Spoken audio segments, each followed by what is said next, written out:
Morning everyone, शुभ प्रभात। Like आज वेदरले नि कस्तो च्यालेन्ज दिएको कि मलाई, त काममा नजाने, काममा जानलाई रेडी भएर ठिक्क भइसकेको थिएँ। यत्रो ठुलो पानी पर्यो। आज ओके भनेर म घर बसेपछि मन्दिर जा भनेको रहेछ कि वेदरले। सो अनि आज मेरो स्पेसल डे पनि हो, म्यारिड एनिभर्सरी। लाइक एक शताब्दी भइसक्यो खुसी दुःख साथै एकअर्कामा। सो यसरी नै हाम्रो अगाडि बढिरहेको छ। सुन्नुभयो नि बुढा, अब चाहिँ हामी ढिलोचार सँगै बस्नुपर्छ। अहिलेसम्म हाम्रो हुन्छ नि मान्छेको डिस्कस पऱ्यो झगडा, हामी फिजिकल टाढा छौँ तर मन चाहिँ हाम्रो एकदमै नजिक छ बुढा।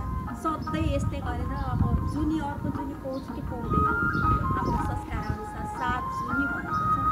अब त्यो 7 जुनी चाहिँ हामी सँगै यस्तै खुसी साथ बिताउनु पर्छ।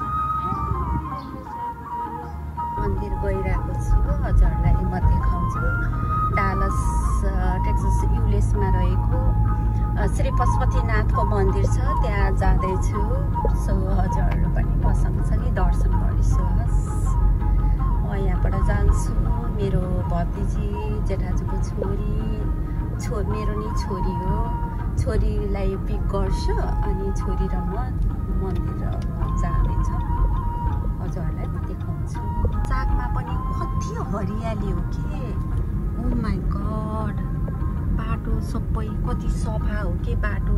हिजो यही बाटो हिँडिरहेको हुन्छ, आज यही बाटो मर्मतको लागि सुरु गरिसकेका हुन्छ। रातारात गाडी बनाइए हुन्छ। अनि विकास किन नहुने यो देशको।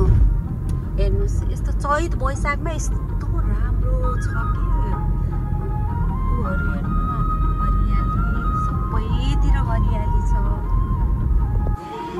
फाइनल्ली मन्दिर आएको अवस्था। ल दर्शन गरौँ। श्री पशुपतिनाथले सबैको रक्षा गरून्, सबैको कल्याण गरून्। श्री पशुपतिनाथले नारायण। ल दर्शन गरौँ म सँगसँगै है हजुर।